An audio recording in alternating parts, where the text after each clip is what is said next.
Another senior coming up is JP Macura, who obviously last year stepped into a much more prominent role offensively.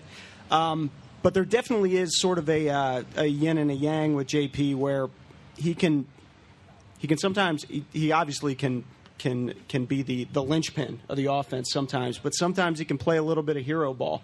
How do you as a coach balance and make sure that you're getting the best out of JP? By usually yelling at him.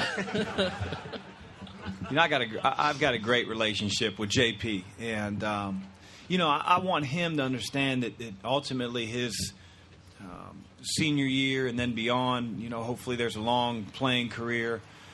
He has to get a little less of the wild gunslinger approach without losing his fearlessness, his competitiveness, which you're not going to get rid of that, but to make himself a more efficient player. That'll give him, I think, a hell of a lot more opportunities beyond Xavier, and so that's been a real focus of ours.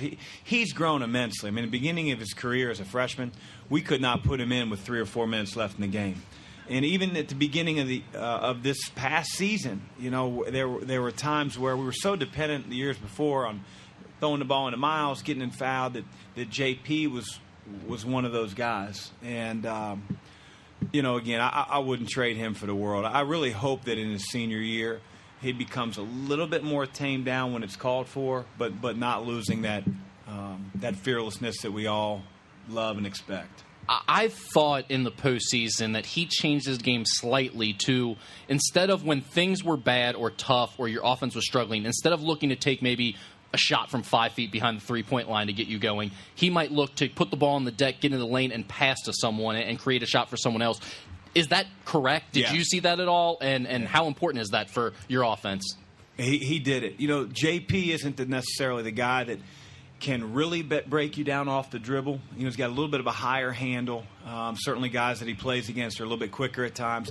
But what he can really do is he can really capitalize on a closeout. He really has a great feel for if you're just a tad out of control or you're thinking shot, he can go right around you.